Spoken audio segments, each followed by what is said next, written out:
Hey guys, and welcome back to Video Game Guts, where we get inside the guts of the games.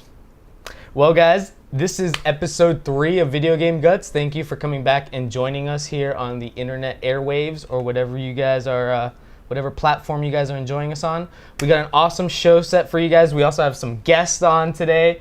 We got John from MLU Games on to talk about Blizzard, which is definitely our first subject because Overwatch came out this week, guys. So let's jump right in. Let's just jump right in. Overwatch came out this week, and it's Blizzard's first original IP since Starcraft in '98. So how excited are Blizzard fans and like PC gamers for this game? Huge. The lore and it's already like so deep that the research that I've actually put into it give me a lot of backstories on a lot of the characters and what happens in the situation.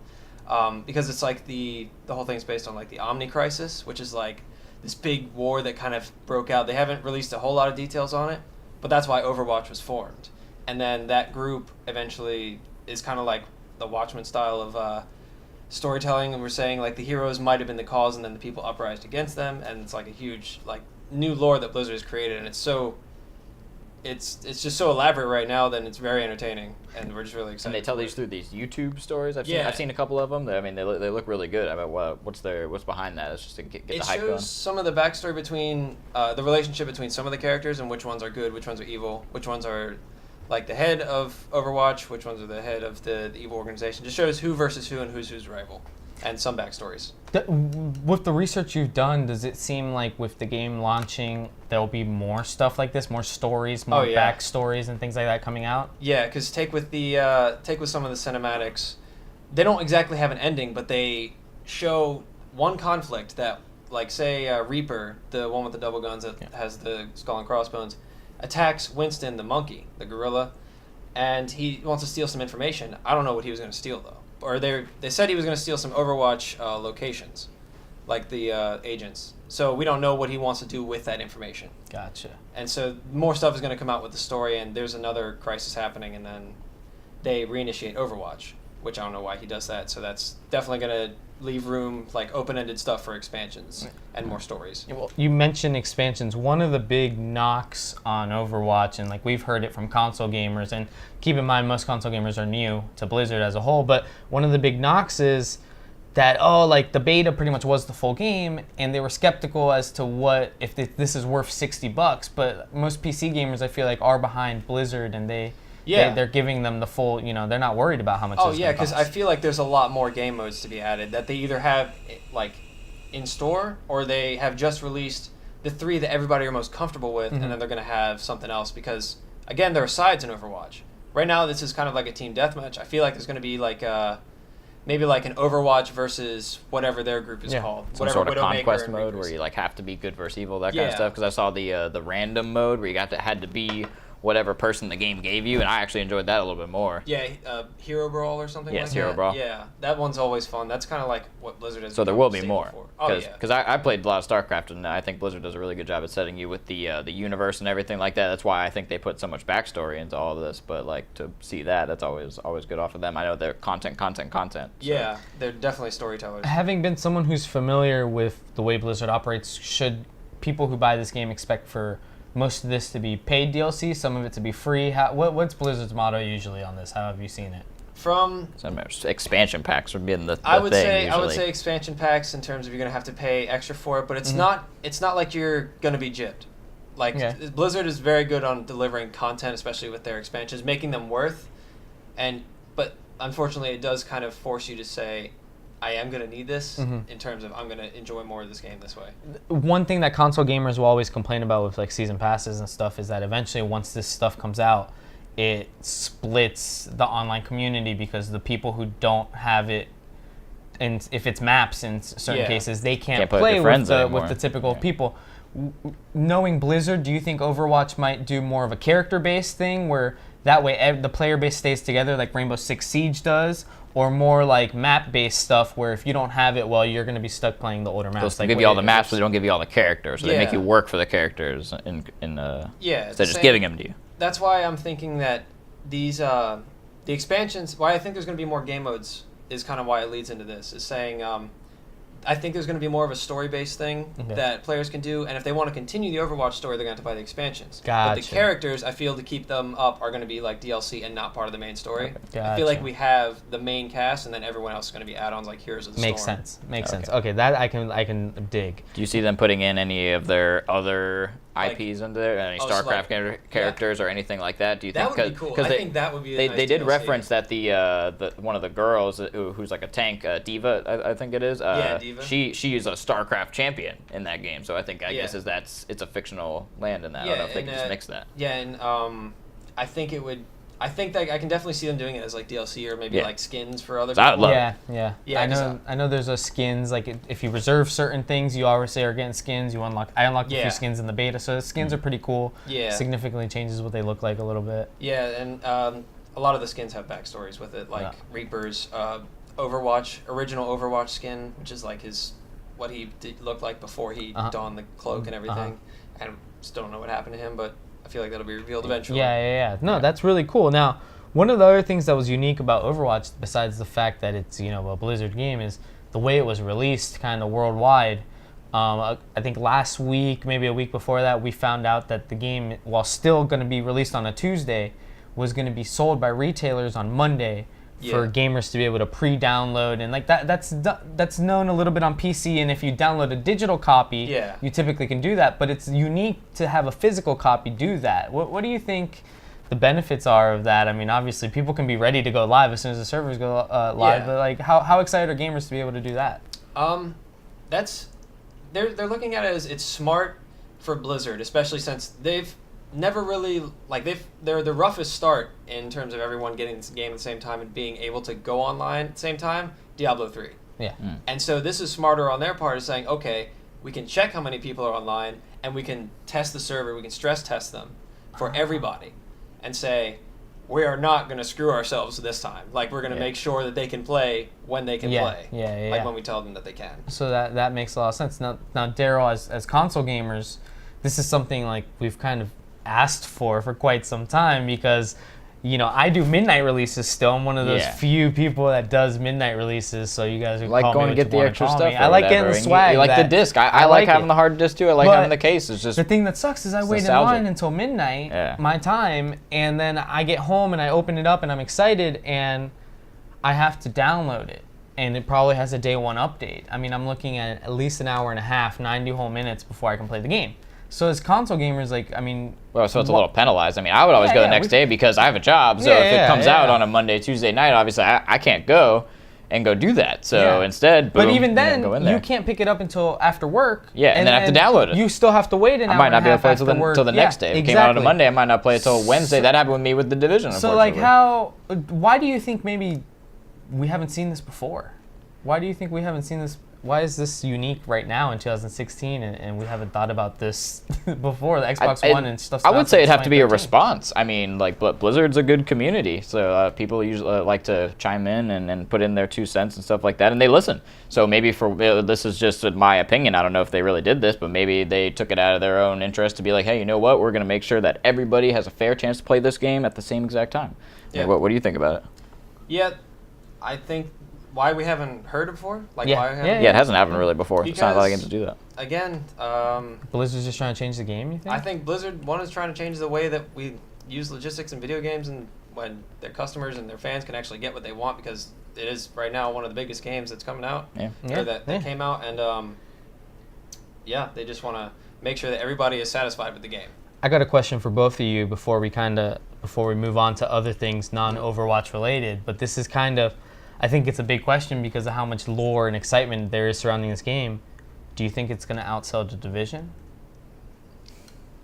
I don't think so, just because of not the hype, and I mean, I don't think as many people really know about Blizzard. I mean, there's a lot of commercials on like regular television, if I'm not mistaken. The Division was huge. Have you seen a commercial, Will? It'd be quite bold. In your time watching just television, there's a random Overwatch commercial?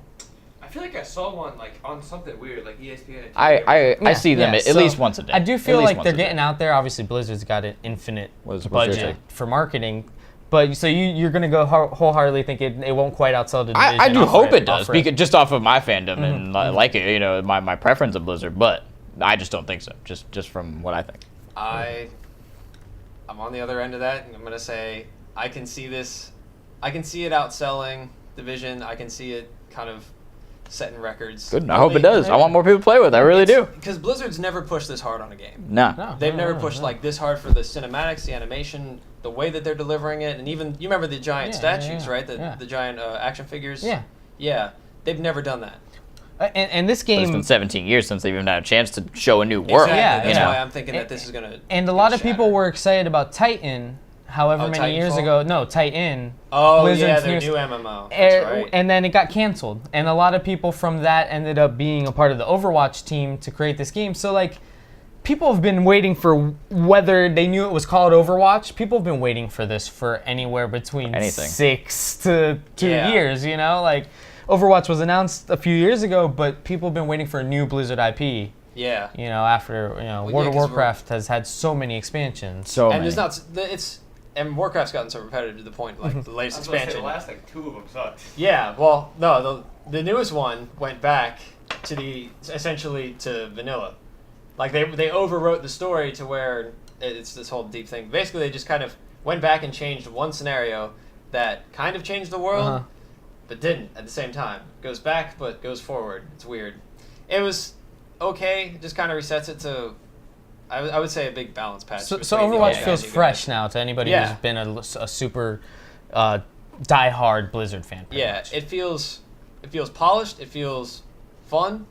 It's interesting. The story's good and gameplay's awesome.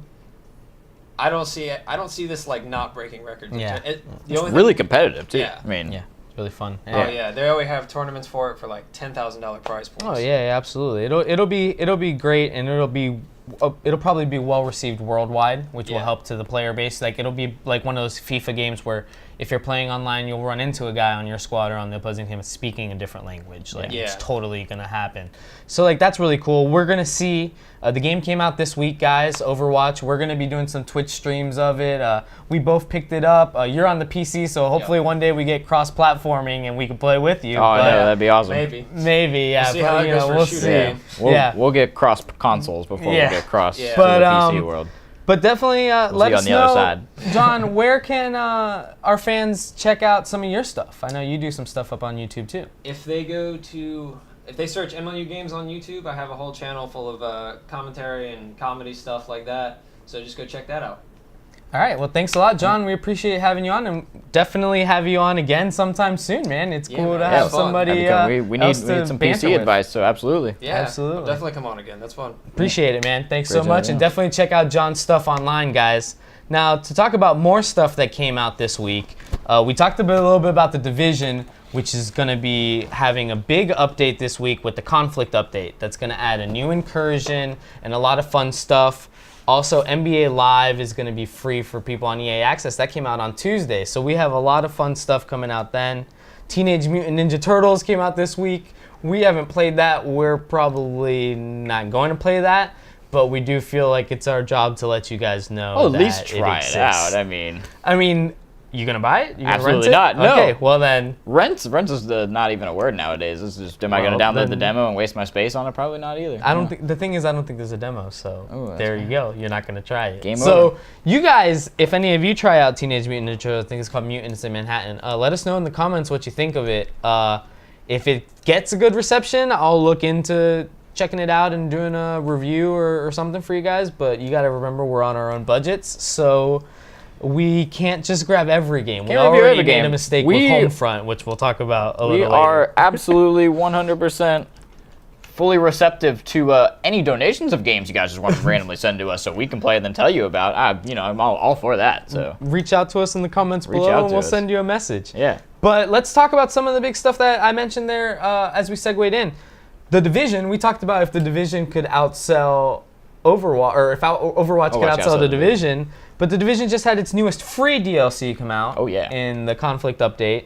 It adds a new incursion on the other side of town, and it adds a few, I don't know if you saw this, but it adds changes to the loot, putting loot in the dark zone, Yeah. extracting loot. to make it a little richer for us. I mean, that's what they needed to do. But I mean, obviously, we're all happy to have more content with the Division and everything like that, but usually the biggest complaints that we've been having recently has been the gameplay itself. I mean, it just really hasn't been very crisp, and there's been a lot of hacks in games, and I know half of our friends that used to play it don't play it anymore purely because it's such a glitchy game nowadays. Well, the thing is, I've seen a lot of videos. We have friends that I can see on their Xbox feed that there is a glitch. I've seen our buddy Tommy fall through the street. I've fallen through, multiple little barrier I haven't things. experienced It's kind of fun. I'm not gonna. It doesn't really bother me that much. Like, It's more. It's not game breaking. It's not. Just reset, I still play it with reset. you, obviously, so Yeah. that doesn't really bother me because I feel like the gameplay and the actual combat is really addictive. I love it, but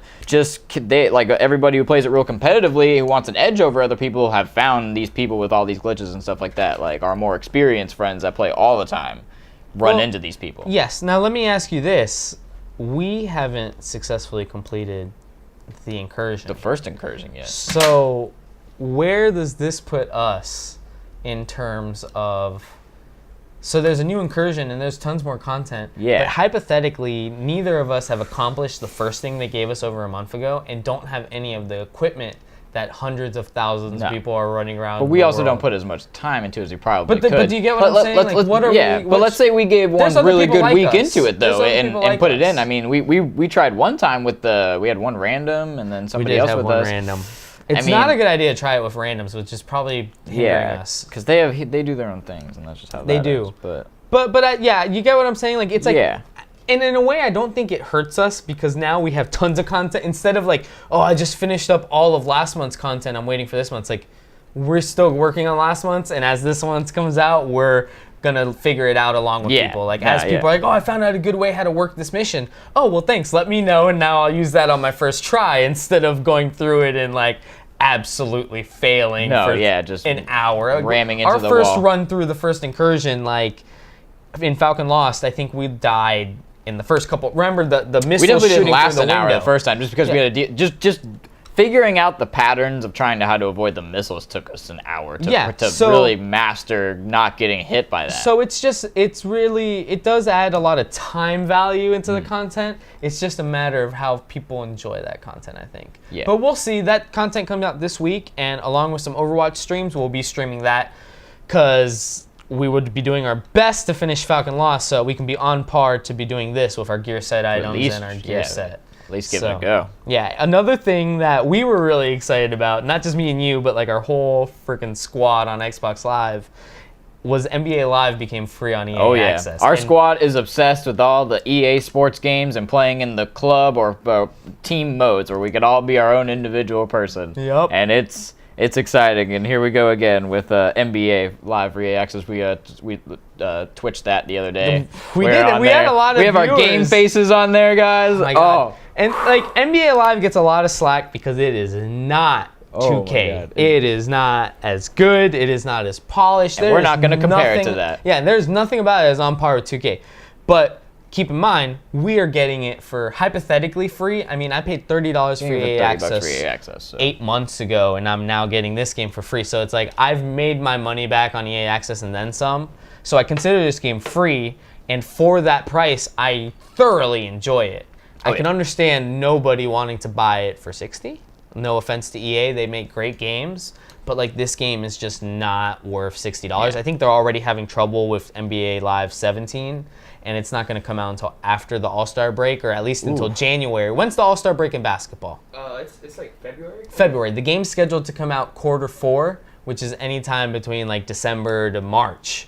So, but imagine it's not going to hit NBA 2K's launch imagine in like Madden August. coming out in the middle. Well, it would never happen with Madden. I know what you mean, but like that. But that's why NBA Live is where it is. Yeah. If you can afford to push it to mid-season. Yeah, and unfortunately for a guy like 2K's me, not going to do that. And I'll admit this readily, like on air.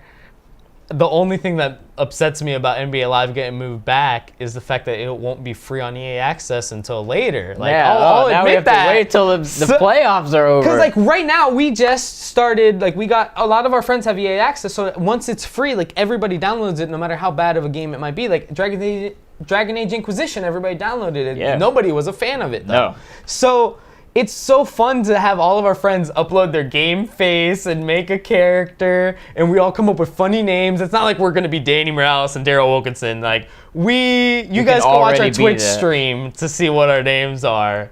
But we'll leave that cliffhanger for you guys. They're pretty fun. Yeah. And but these games are so fun. And FIFA, NHL, all these team sport games have this feature. I'm not sure if Madden has it because it's so many players on the field. I don't think they do. Used to. It was a thing back in the day. I don't know if they had people like able to do it, but I know you could be one person. So it's cool though in the NBA Live, FIFA, and NHL, you could definitely do that. And in Roy McIlroy Golf, we all play against each other. Obviously against each other. And we have a group sometimes bigger than 4 that can play in the game. So we just treat it like a real golf tournament, and we have 2 groups of 4 play the same course, and we're all in a party, so we're all still talking together, but we're playing different holes maybe as we go through the same course. And there's a final score at the end, and there's a winner at the end. And not to mention premium Battlefield 4 access and Battlefield Hardline access. So EA Access has got it all. That's going to be ending real soon, though. That was all in preparation for Battlefield 1.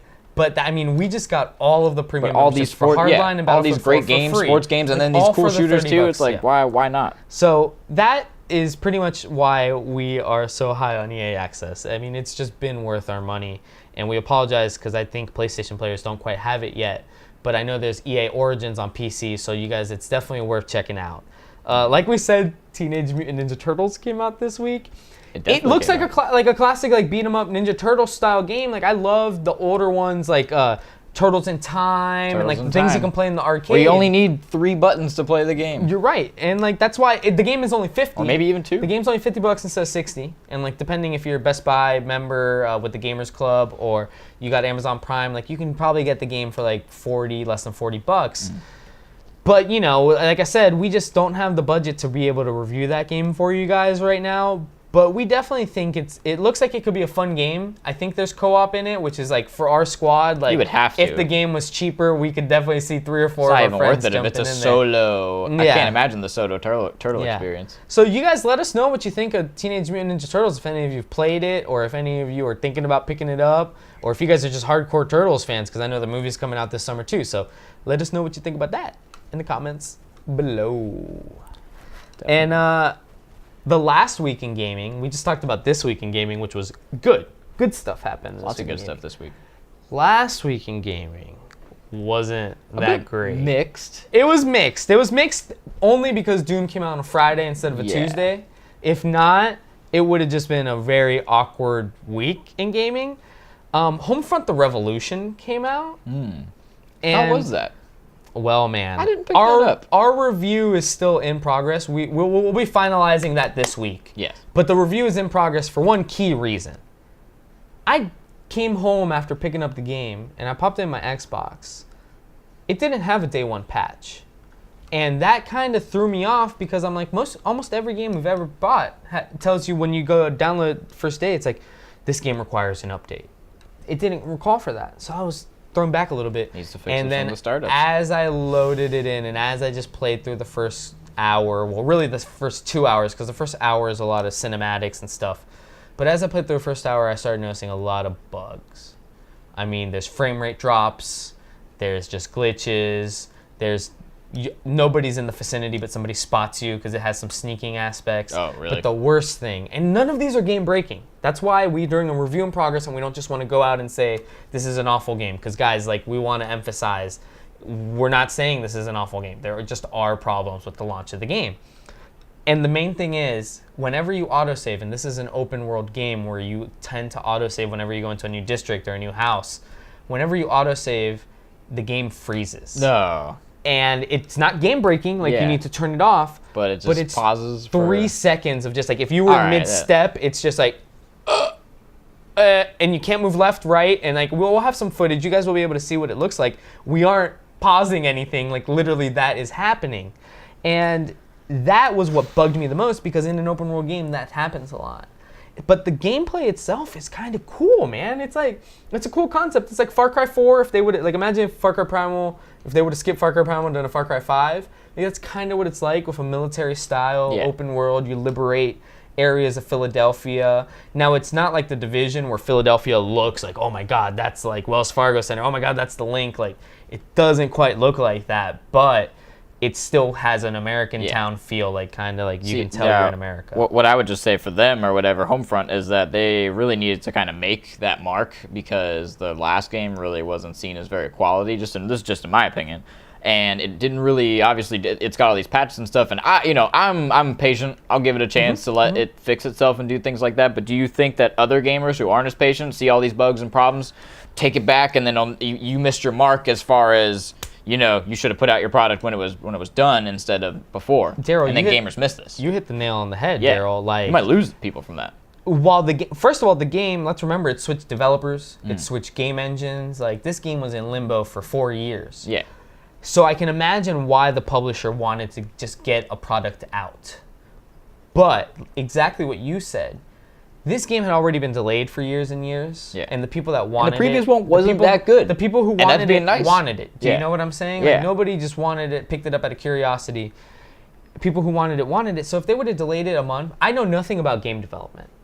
But if they would have delayed it a month, or maybe let's say it would have taken 3 months to fix all these bugs, it would have hurt the reputation less than right now, where they have...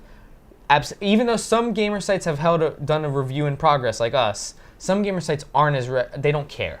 They played it day one. It's out. It was bad. They told you, and I get that. That's their fault. We're talking about it now on air is to tell you guys, like, if you're gonna pick it up new for $60, like, definitely consider all things considered.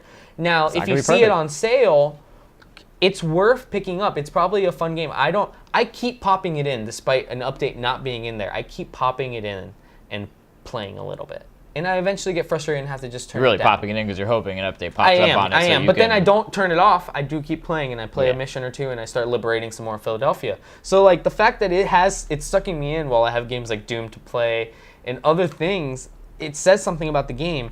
What I like to say to everybody that's asked me about it so far, it's a great concept. The execution's lacked a little bit so far. But, I mean, it's 2016, so patches are like a saving grace for developers sometimes.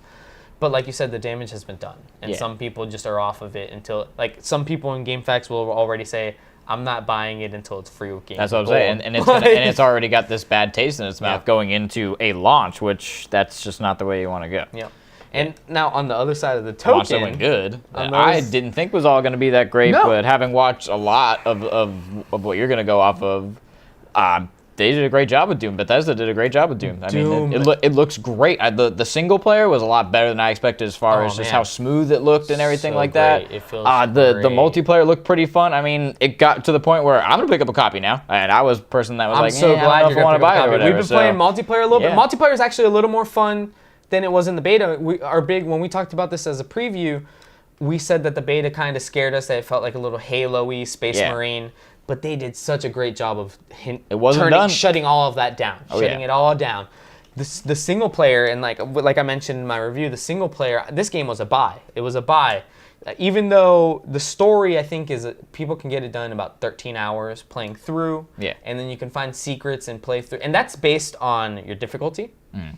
You can play, they have multiple difficulties, and they all have funny names. Like the regular normal difficulties hurt me plenty. Yeah. And then there's like 2 harder difficulties than that when you go into them, the menu just shows you, it's like, these are going to be super hard. It's in red. Yeah. It tells you there's no tutorials. Nobody's going to tell you what button you hit. Like, you just know. So I'm imagining if you play in those game modes, you're not quite going to get done 13 hours. Like, I played it and hurt me plenty, and I still died a few times. It gets difficult because it's one of those games that, true to the original game, and granted, it's hard to stay true to in a game that came out 20 years ago, and it was a straight on rails, more or less. But this game does a good job of keeping you on the rails while giving you a world to explore. There's collectibles throughout the world that you can play through. There's secret tokens. Love going up and collecting the things for achievements, but there's also like, you'll find like other Space Marines bodies, and you'll be able to take parts from their like armor more or less. And then you get to use that in your armor. You can use that in multiplayer also? No. Multiplayer kind of runs like Halo, I would like to say, where everybody's on the same level. You just all have charismatic design changes. You can change your color, skins maybe, but everybody's starting with the same stuff. Okay. You can level up a little bit in multiplayer and unlock other weapons. So like rather than true Doom fashion and picking up maps or weapons on the map, you're actually going to unlock weapons that you can set into your loadout. So like I have like a plasma rifle. So there's an incentive to keep trying to be better. Not that anyone goes on there just to lose, but there's always something to go for. If you're thinking of it in the way of Battlefield or Call of Duty, no. Okay. Because granted, me and a buddy played for a long time on day one to be able to get a sense for the review. But within day one of playing on multiplayer, I leveled up enough levels where I've unlocked every weapon. So it's not like, the more you play, the more you'll unlock weapons. It's just like, play a little bit, you'll unlock all the weapons, and then you'll kind of get a full feel for the game. Okay. So like, I don't hold anything against it for that reason, because that's good. Like, I like to be a gamer who has everything as early as possible. I don't like we're still playing Battlefield 4 trying to unlock weapons and scopes. That's how the Halo campaign was. It just slowly brought you through, it didn't give you the last weapon to the last level, basically. And it's like, God, so it's such a grind. And Doom has the weapon wheel, which is awesome. And the thing that feels the best about the story mode, Daryl, and I'm sure you'll love this once you pick it up, you don't have to reload. As long as you pick up weapons in the map, or as long as you pick up ammo, you don't have to reload one time. Sit there, take the stupid rocket launcher, take out his thing. Nope. Chain gun. Granted, the rocket launcher has less ammo than usually, yes. But I'm saying, but I don't have to sit there and let it reload. But you don't ever have to reload. And now that's one of the. I don't want to hold it against the game, but it's a part of the game, and I can't help but mention it. The fact that you're a normal person who's played a first-person shooter, your kind of muscle memory is to hit X to reload. It just is. After you've shot X amount of bullets or cleared a room, you hit X. And in Doom, you hit X and you pull out the chainsaw. And while it doesn't necessarily hurt you playing through the game, it gets annoying after a certain amount of time when you're like running. Exactly what you mean. Boom, shotgun, boom, shotgun, boom, shotgun, and then you hit X and your guy just pulled out a chainsaw that you might not even have gas for. Like, it has no fuel in it. God, some of our friends that sit there and just press it even if they shot 2 bullets. I do that. You're that guy. Okay. I'm that guy who you see die on the kill screen because he was reloading after he shot 1 bullet out a window. But I digress. Let's move on to games that are going to be coming out. The summer of gaming, which is typically slow. And I've had many arguments with friends about why gaming is slow in the summer, and I think it has to do with kids being outside more. I mean, me and you played sports growing up, right? Yeah. We played sports growing up, and travel sports happened in the summer. Yeah, right? We were outside. We played less video games. We're in in summer. Florida, so we have year-round sports, which true. is a little bit different than most places. You gotta also think about that because it's snowing in most places. You can't be playing baseball in the snow in the middle of December and January. So keep kids outside. That's what I think it is. If I was a game developer, I want to put it in the summer because all these people now are your. That's true. It's your a different generation. Market is now off of school. They could be playing all they want. And there are some good games coming out in summer. But it tends to be a dry spell up until the sports season, as I like to call it, that starts in August, which has the big 5 games we like to call it. Games, FIFA, Madden, NHL, what we got? 2K. 2K, that's not an EA game, but it's sports. And then UFC 2. UFC. So that's the big 5. We also have a pleasant surprise joining us in 2016. We get to add one. Oh, yeah. Get ready to turn left. NASCAR is coming back to console. Evolution.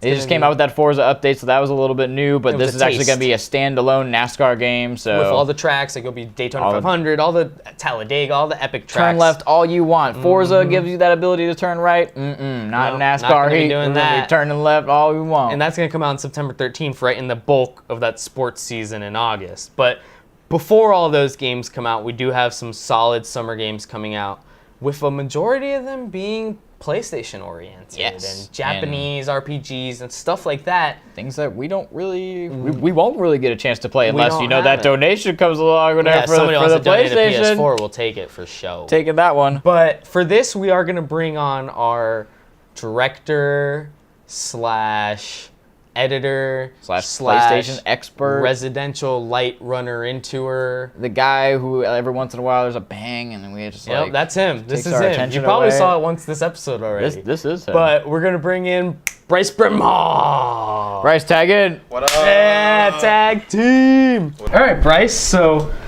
Mr. PlayStation 4. Yes, welcome sir. to the set. How's it feel to be on this side of the lights? It's really weird. It's hot. It's weird. It's hot? Yes. Well, at least there's nothing for you to trip over. That's true. You can't trip when you sit down. That's true. Well, let's get straight into it. we're gonna start with No Man's Sky because Yes. you're here. Yes. Why would we start with anything else? Yes. You're here. Might as well start with the thing you know. Yes. No Man's Sky is a PlayStation console exclusive. It will be on the PC, Yep, so Juan yep. will get a chance to play that. But let us know what you guys know about it. At least it doesn't come out until next month, but let us know what you know about it. Well, right now we know that it's it's an explorer type game where there's going to be an infinite amount of planets. They're all generated from an algorithm. Minecraft users know them as seeds. So through different numbers, each planet is going to have a different terrain, different biomes. Like we'll have snow levels, forest levels. Like there'll be desert planets, and each planet is. You could argue that's roughly the size of a planet. You could walk around for an hour, and you've still only walked around a 1 square mile of the whole planet. Now, what will players' objectives be once they... Now, an objective in itself will be finding the planet. But now, what will the objective be once you've found it and landed on it? Well, there's a little bit of lore right now that says the main objective of the game is to get to the center of the universe, where there's a big, I guess it's a sun, you know?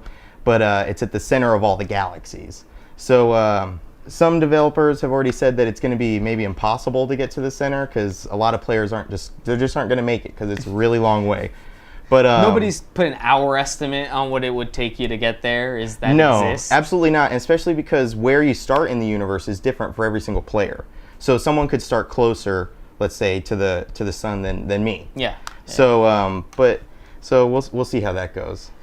I know there was like a whole fuss about this game because it hypothetically does have a multiplayer aspect, but there's a chance that you would never run into anybody, period, nonetheless a friend of yours, right? Yeah, I've heard a couple conflicting things. Oh, okay. The first thing I heard was that you won't be able to see anybody. Because the odds are it's just too slim between the giant universe that you just won't see anybody. Yeah. And then I heard that in fact you can load someone's seed from a planet because the seed's not generated till you discover the planet. So once it's discovered, you can share that seed with me, and then I can actually enjoy that same instance of the planet that you have. Kind of like in an Ark sense, I believe. If I'm not mistaken, Ark has that where like you're in a server and you can invite somebody to your server, which is your world. Yeah, and you just get your instance. And I'm not sure if that's then permanently in your galaxy or not, but that's something that's probably. And at left that point, to be that would seen. work as co-op, more or less. You guys are working together. Yeah, you're to working together accomplish. because your main objective in the game, from what we can gather, is you're trying to find planets so that you can increase your the capabilities of your ship, as well as you have a little weapon like it shoots enemies as well as mines because you have to mine for things like plutonium and stuff to make your ship actually go. So okay, gotcha. Well, this game comes out June 21st, so we still got like a little less than a month till that. Are you going to be picking up? Is that definitely absolutely? PlayStation Yeah, that's players that day one launch game? Yep. That's a pre-order thing for a lot of guys because GameStop will give you that little. You get an extra ship and an extra gun and like 10,000 extra credits or something like that in the and game. I'm sure that's probably going to be a midnight release at GameStop, which people, like I said, people like me, heck, man, I'll probably pick up your pre-order for you if you want. Are we going to be doing a review for that, Bryce, from home? Absolutely. We will definitely be doing a review for that. That'll be going up one, on the YouTube channel, the Video Game Guts YouTube channel. That will be a PlayStation review. We'll get that up for you. Another game that's coming out in the summer, and it's late summer, but we'll throw it in here because it comes out during that sports season, is Final Fantasy 15. Ooh. It's not an exclusive anymore because it's coming out on Xbox and stuff, but it's originally a PlayStation exclusive. I mean, people up until Final Fantasy 10, 11, like that was on PlayStation. Absolutely, yeah. So what's the excitement about Final Fantasy 15? I know like collector's editions of that game sold out within like hours, and they had to like demand to release more. So like this game is, the lore of it is out there. Absolutely. We know that it's a typical Final Fantasy storyline where it's going to be, you have your good guys, like it's a Cloud type character, you know, if you're familiar with 7, and then you're against the evil Empire. They're known as the, I'm going to just butcher the name, it's like the Nelheim or something like that. And it's more politically based, where past games may have been more about like the creatures that are fighting them or how the environment's attacking, but this one is definitely, it's politically driven game. Yeah. And this one's not turn-based. No, they've gone to an action-based system now, and you can use attacks and you can use all sorts of spells. Each character has their own unique weapon set that they use, like a broadsword or staff, stuff like that. And then there's even they've been revealed that there's a stealth mode in the game, There's a stealth aspect similar to like Splinter Cell. Yeah. And you can there's a where the main character, you sneak up behind someone, then you come up, and then he kills him in just one hit like that. And that's something that's definitely not New we have to not the seen franchise. You know, there will be still the mini games that we're used to in Final Fantasy games, like Blitzball, and then there's a card game, Chocobo Races stuff. Yeah. This one, it's fishing, and then fishing, and then pinball is the other one. Yeah, there's going to be pinballs all throughout the different rest stops. Interesting. Now, let me ask you, I'm a guy who played Final Fantasy X, and I mean, I tried Final Fantasy X too, but like I love that game, and that was turn-based in the way that all Final Fantasy games have been. As a true Final Fantasy gamer and a PlayStation guy, what's the thought of the change from turn-based to action-based? Like, is that positive, negative? Well, I had played the Final Fantasy games in the past, and I wasn't a huge fan of turn-based systems, so I just kind of stuck to them just because of the title, really. But now that they're action-based, it's a definite buy, definite pre-order for me, and I think it's going to open the doors for a lot more gamers, too. More people are going to like action-based than they're going to miss turn-based. So do you think it's like more of just a show of the times? Times Absolutely. are changing, and Square Enix is jumping on it? They kind of showed it in the past couple games. I think it was X2 or something. Yeah. One of the games. No, it was the Versus. One of the Versus it was ones, one of the Versus, which is what Final Fantasy 15 was gonna be. Yes, and then they had to that's why I think they came out the Platinum demo. Yep. To show everyone. Versus wasn't necessarily well received, worldwide. So I think they put out that Platinum demo that we both played to show like, hey, this isn't Versus, but it's still gonna be dope. Like, check it out. Yep, you only fight one boss in that But Platinum by demo, beating but it, it's you amazing. get something in the main game. I recall that big animal. I forget its name because I'm horrible with names. but Final Fantasy 15 is gonna be awesome. I know I've pre-ordered the deluxe edition that comes with the steelbook. It's an awesome, it has that Japanese art style on the steelbook. I didn't do the collector's edition because you have to get it through Square Enix, and like I say, it sold out really quickly. But the price point was a little high for what I'm trying to do. And like we say, we get all of these ourselves. Now, if Square Enix is going to send us one to unbox, we will do that for you guys. But outside of Final Fantasy, which is in September 30th release, but they said that's a guaranteed release date. They've been playing that everywhere, so that's cool. They're not going to push that game back. They've said September 30th is it. But we got two other big games that are coming out in the summer that I don't know how much you know about them, but they're going to be multi-platform games, and they've been on PlayStation. One of them being the new Mirror's Edge game. Okay, yeah. So people that's more of from what I've understand, it's a free running game. Absolutely. And there's a bunch of people that apparently like this because this is a sequel. Have you ever played a game that's like this? With this free running style? Yeah, Mirror's Edge especially I think is more about the experience of the game. Okay. Because it's like a two-tone color style. All the buildings, everything's going to be just white with shadows, but then certain colors will stand out like red or yellow, and then there's really cool music being played the whole time, and you're just enjoying the scenery with different things standing out and the music just playing, and it's more than just about killing people. It's about just enjoying the going game. through the environment. Now, do you think, being a PlayStation guy, now we see a lot of times, and me and Daryl are Xbox guys, so we are loyal to our console just because that's where our money has gone, but we see a lot of graphic comparisons on videos on YouTube and stuff, and they show PlayStation and Xbox, and typically PlayStation looks a little bit nicer and crisper. Just a little bit, yeah. Do you think that's a game then that on PlayStation will look very beautiful depending on the TV you have? Yeah, especially because PlayStation guys are all hyped up on that. They have a little bit better frame rate,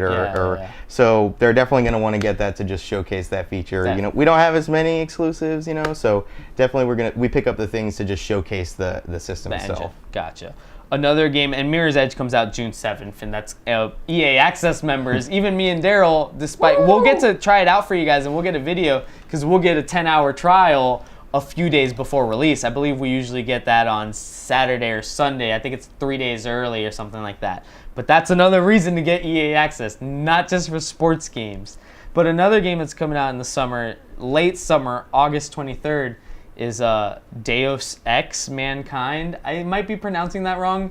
Deus Ex, Deus Ex. It's Deus? I think it's Deus Ex? I think it's Deus Ex. I think it's Deus Ex. Deus Ex. I think it's Deus Ex.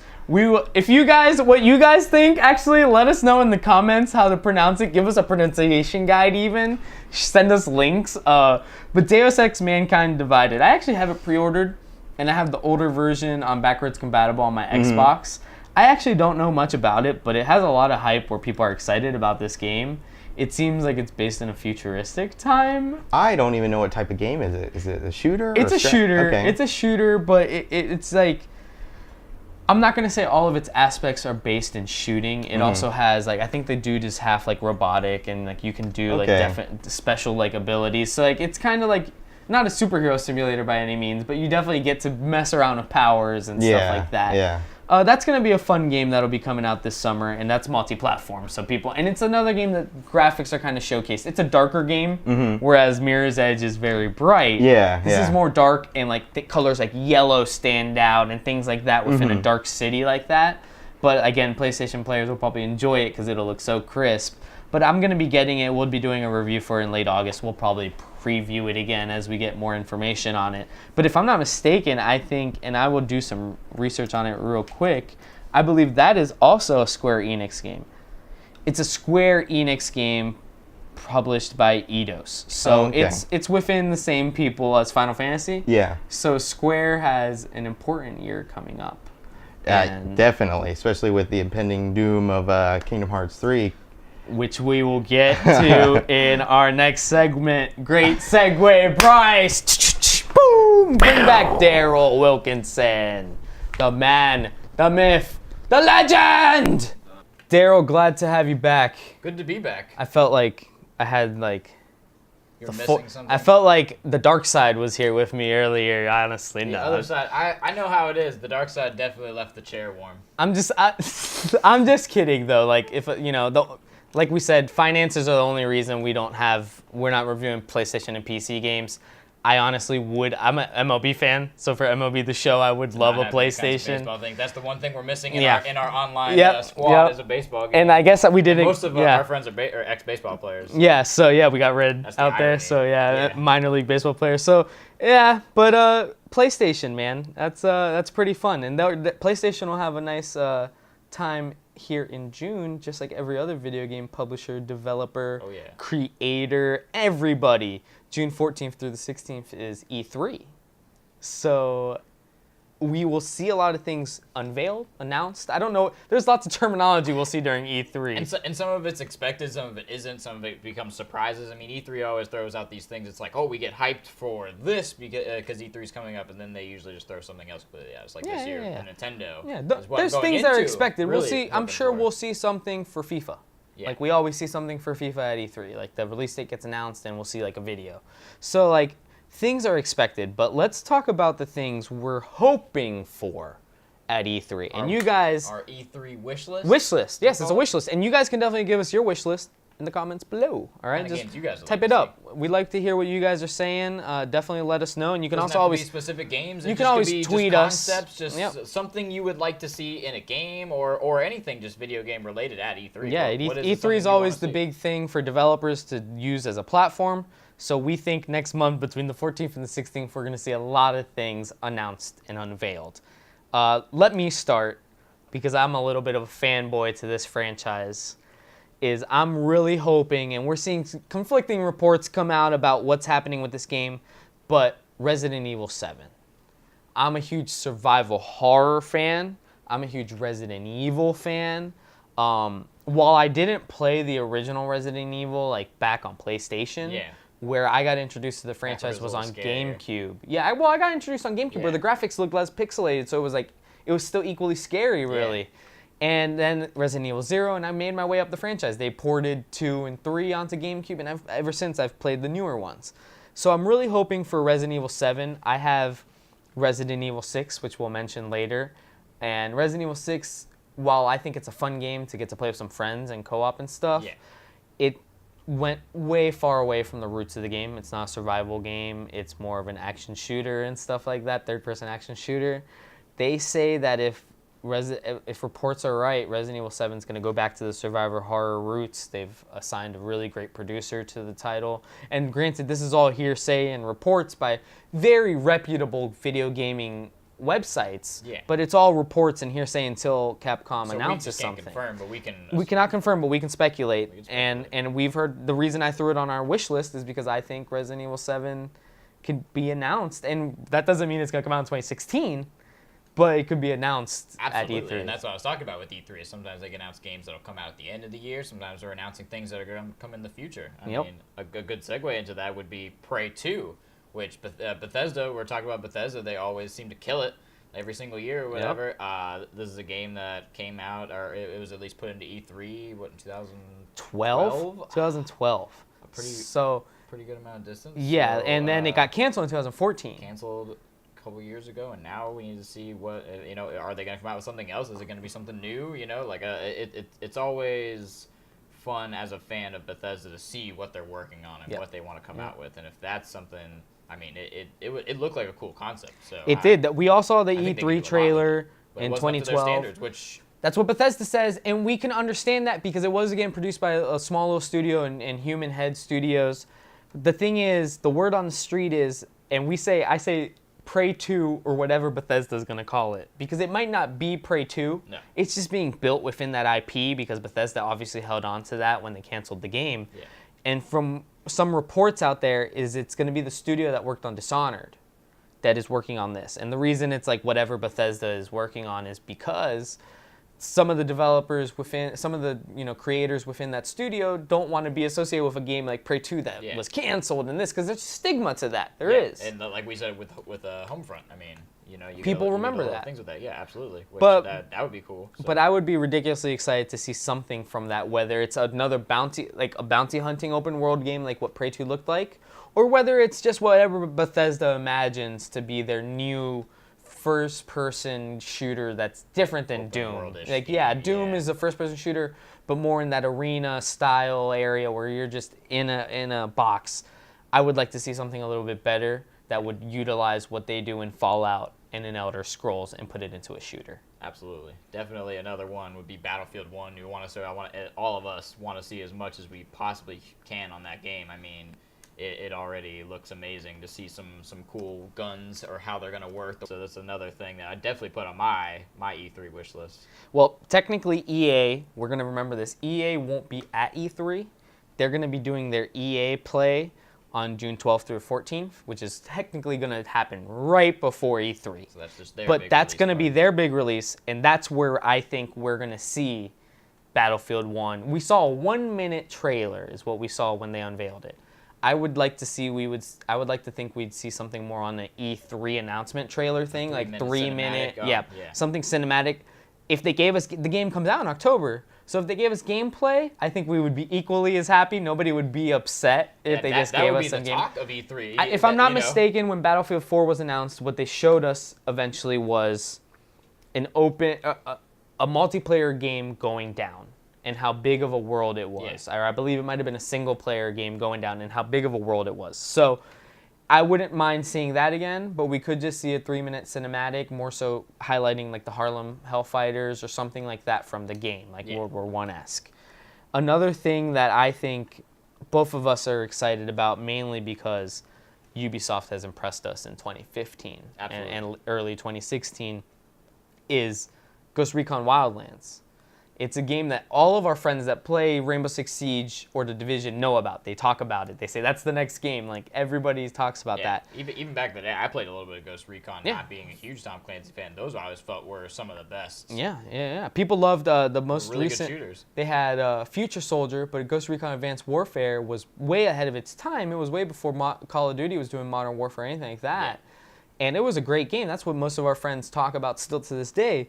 Ghost Recon Wildlands is supposed to be an open world, kind of like a Midwest deserty style, like drug cartel, you're a drug agent, like something like that. But we haven't heard much about it since it was announced at E3. Do you think maybe we'll see something about it again at this E3? What do you think? Like Ubisoft Ubisoft has been doing big things. Yeah, but they seem to have a lot of things they're doing at the moment. I mean, they got a lot of time releasing Rainbow Six Siege updates. I mean, they got a few things going on with The Division and making sure the patches end up right. And I mean, obviously there still hasn't come out with any DLC yet for The Division. I assume they got to be working on that. That's coming out in June. In June, okay. And so talking about E3, E3 is in mid-June. I wouldn't be surprised if maybe they use the E3 platform to announce what that paid DLC for Season Pass is going to be and literally release it that weekend or that next Tuesday, Yeah. because it would still fall under the June umbrella. And as fans, we would be upset that it would be coming closer to the 20s than the teens or even the single-digit days in June. But I think they could easily use that platform. But the thing is, let's remember... See, they're working on a For they're Honor using- also? Like, do you think they're working on too much? No, because the thing is, Ubisoft is big enough where they have enough studios. Like, Ubisoft Massive is doing The Division. Ubisoft Montreal is doing Siege. So, like, those two teams have probably, besides maybe, like, a company picnic at some point in time, probably never even met. Don't even know each other. So, I don't put it past Ubisoft to have enough manpower and budget to be able to do these things over different studios. But piggybacking on that, I wouldn't be surprised. We don't have a release date for For Honor, but Ghost Recon's supposed to come out in 2016. I wouldn't be surprised to see that pushed into early 2017. We could see like a Division launch. Division came out unless March. that's going to be Ubisoft's big thing they throw out there or whatever. They could try to throw it. Now, I wouldn't be surprised if they try to squeeze it in before the holiday season. Yeah. But they Christmas don't want to time make a release. Homefront mistake. So We don't want them to make a Homefront Yeah, mistake. nobody wants to see them make a Homefront mistake. Now, let's go to Recore first. Let's leave some of the bigger things for last. Let's go to Recore first. That was a game that got announced last year at E3 and had a tagline of Spring 2016. So obviously, As a sports fan, spring training happened, man, and I consider the spring over with. So gotta be I don't close have to Recore over. in front of me or even a release date, nothing. So no trailers. should we gameplay hope for footage? something more? Is it crazy to hope for back-to-back E3 showings of a game, or because we haven't heard anything from it, could we see something like that? It's really hard to say. I mean, it's not the most surprising thing if all of a sudden E3 they talk more about it just to say, you know, ooh, we're gonna polish it up or this or that. I mean, like we just said with these other games, you know, you take your, you know, make the game the way you want it to come out and make it good or whatever, you know. So when we have it, we can really do what we want to do with it. So this game, I mean, getting pushed back like that not a good sign, but I mean, we're hopeful of it. It looked pretty interesting, with like a kind of a robotics thing with these little orbs. That It kind of reminds me of Fallout in the way you have the power armors and you need to power them up. Kind of, but those it has things its seem to be original like, feel. We'll call them souls. Yes, They kind of put those orbs in them. It gave that robot its personality and we've back. never seen gameplay. So that leads to why we know it's not coming out. Because like the Exactly. fact that we haven't seen gameplay and it's summer. We live in Florida. We can confirm it is summer. It is hot. It's hot. So, you know, Recore is something I'm hoping to see at E3, or at least see them mention it and be like, we have a new release date. I don't even care if there's a video for it or not. Just to know, because as a Xbox gamer, this is a console exclusive to us, and it's also going to be on PC. I'm excited, at least intrigued, right? I mean, I got Quantum Break. I was one of those guys that just because it was our exclusive, I was going to give it a shot. Yeah. And with Recore, more likely than not, I'm going to give it a shot. So I just want to know what's up. See what it's all about. A segue that we could do with that is we are in Orlando, is where our base is at. Maybe a Kingdom Hearts 3. I mean, that was one of the best RPG games that didn't really need a lot of like violence, you know? I mean, it's a beat 'em up or whatever, but like it's really hard to call it like gruesome with Mickey and Daffy and the crew, you know? Square, and that's another Square Enix game. Daffy and Donna. Oh my god, you should have butchered me for that. Earlier, before, we talked about Square Enix having a lot of games coming out this year. And a game that was supposed to come out this year and was supposed to come out lots of years has been Kingdom Hearts 3. And we know they're working on it. We know that. And like, we're not saying rush to the game at all. But we would like to get more information on it. Like, show us. It's a huge game. Like, if they, and granted, that's why we think they would show it at E3, because what a platform to show it on. People stream that at work, at home. Like, anybody that has a computer, they used to show it on Spike and G4 and all these channels.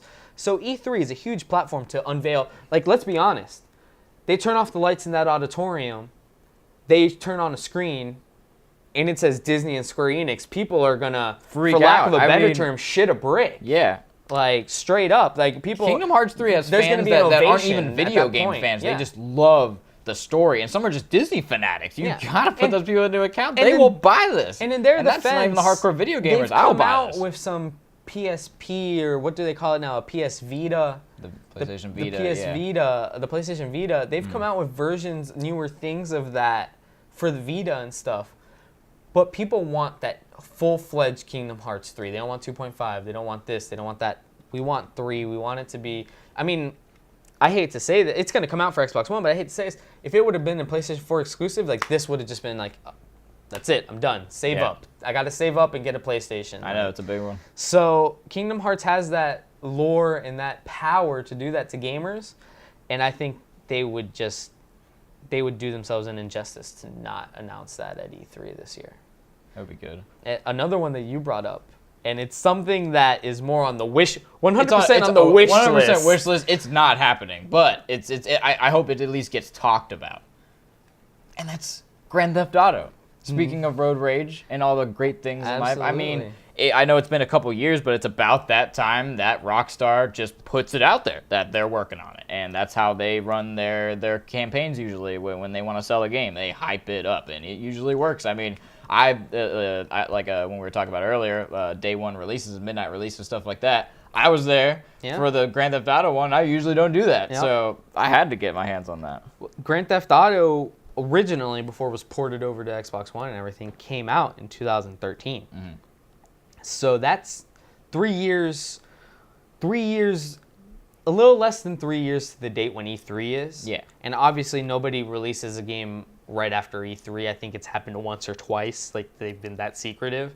This game would hypothetically be released in 2017. Yeah, it'd have to be maybe a 2018. future release, but Yes. to tell us about it. So that would be maybe pushing they, 3 to 4 years, and that's probably a solid timeline for them to revisit. I want to see them new throw us a Grand Theft wild Auto. card because Now- I don't want to be back in California or Well, any of this kind of stuff. I want to see something rumors completely that different. I've heard reports and rumors that in the past, and this isn't anything that they were working on for 5 or 6. Yeah. But they had visited China, and they sent executives from Rockstar to China to view areas like that to try to see what they could do with a Grand Theft Auto game in China. Yeah. Now, what ended up happening within the studio and higher ups, and we know, sometimes just people within the company end up killing decisions. They said that it would be hard to do what Grand Theft Auto does and take it somewhere outside the United States, just because the way police forces might work and things overall. The formula might not work. Yeah. So we've seen England Vice and City. cops with batons, and So we know that's not in going to work. Vice City was Miami. That took out a big chunk. San Andreas was California, LA. Yeah. 5, where was 5 at? Liberty Was that City and back to Liberty City, which is like yeah. that's like a reincarnation of New York in a way, a fictional New York. No, that's 4. That's yeah, my 4. bad. 5. The new one.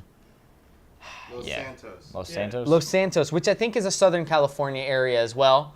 So we're back at California. it We've is back. done Yeah, 'cause I California. remember Muscle Beach It's in the been game, yeah. visited. Yeah, Yes. okay. So Vegas, I'd throw around maybe Vegas. That'd be a good one. Vegas might be more of a DLC type of thing, maybe, though. That's why they haven't done it.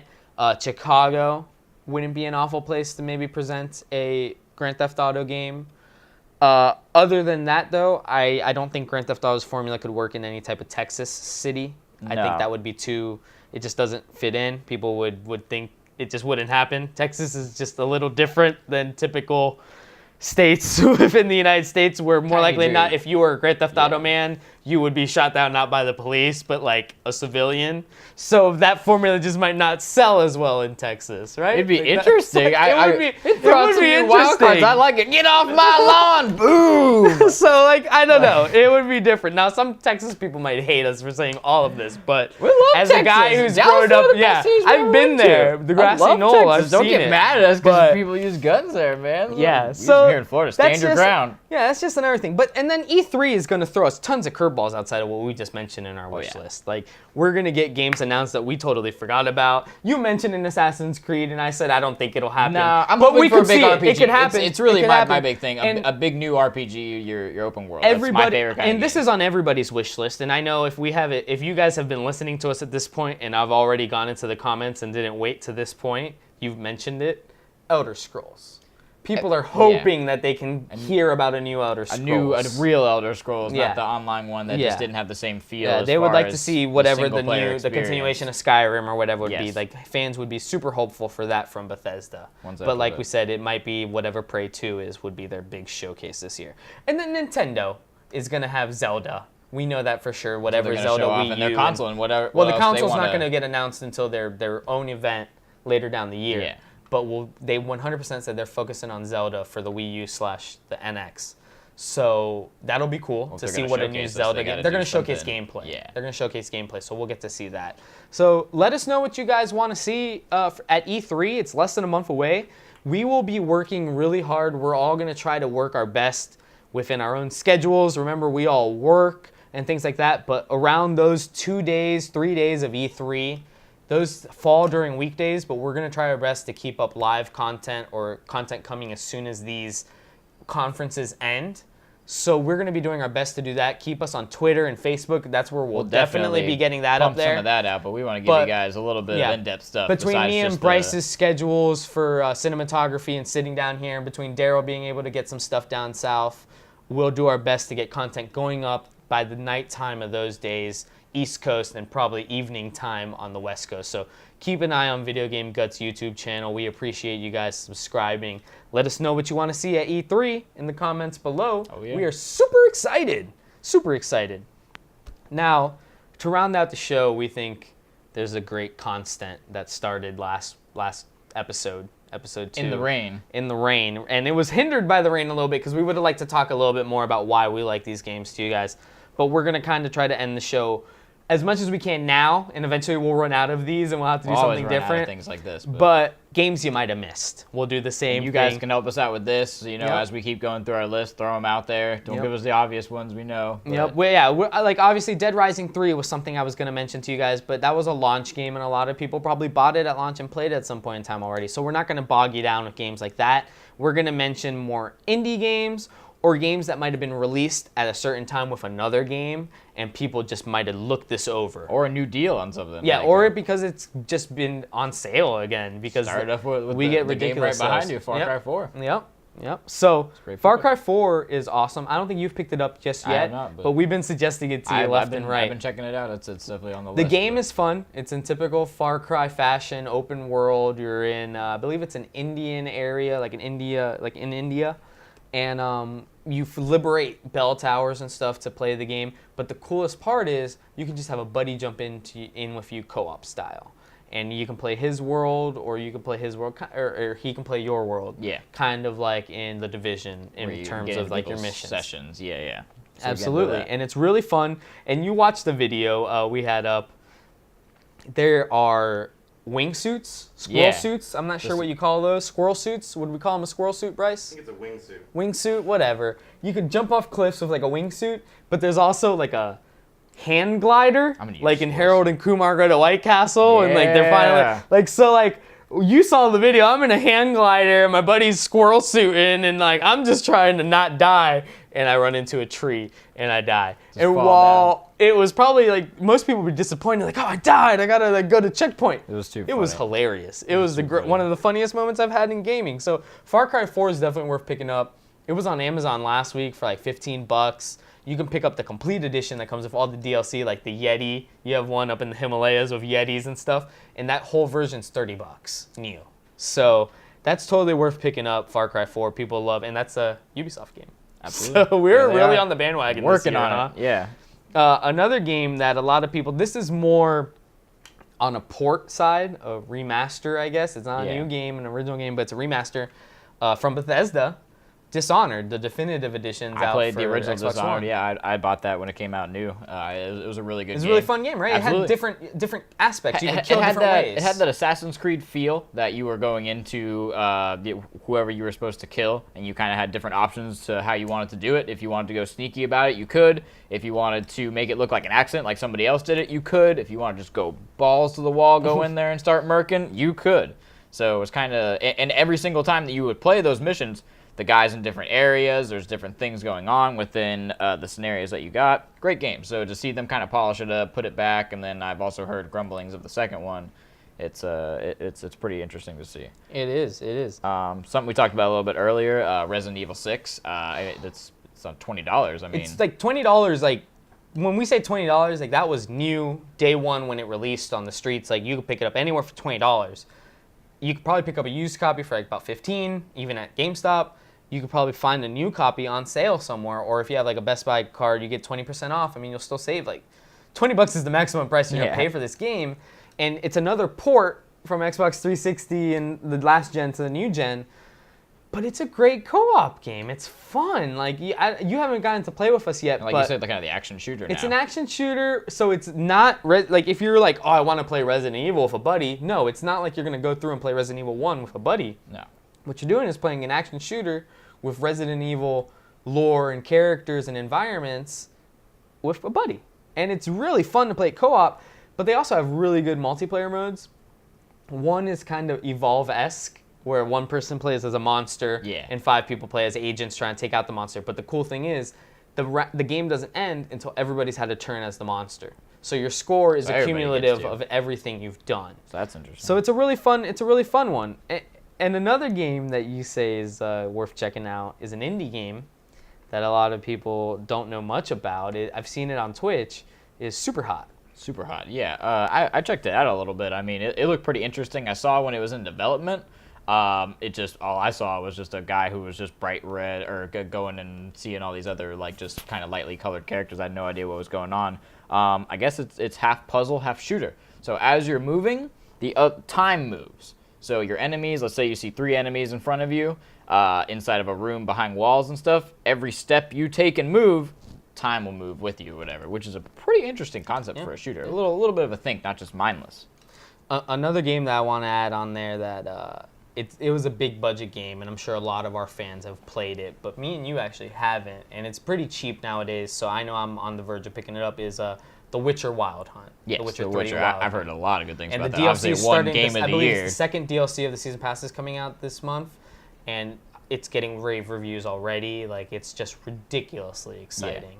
So I'm really considering picking that up. I know you are too, because you were looking for something more adventure-y that you could go through and kind of have fun with. I need a little bit more of that. That would definitely be a good thing. So that'll be worth checking out, and that's a really cool developer. Those guys put a lot of work. It's one of their only IPs right now, and they put a lot of work into that game. In between The Witcher, between my Far Harbor. Far Harbor just came out. Speaking of Bethesda. Far Harbor came out on Fallout in the the Institute over there in Massachusetts. Over Massachusetts. You're going to Maine for Far Harbor. So Far Harbor came out. I can't not call it Far Harbor. Like, Far Harbor. It just doesn't come out of my mouth correctly. No. But do you have the season pass? Have you had Far Harbor? No, I don't have the season pass, but that's definitely on my download list. I just I just went through last week and downloaded all the other DLCs and stuff. I was the person who didn't do it. Well, once you download that, we got to get you on Twitch, and we'll have you on the Far Harbor. We know there's some new monsters. You get to go on some missions with your boy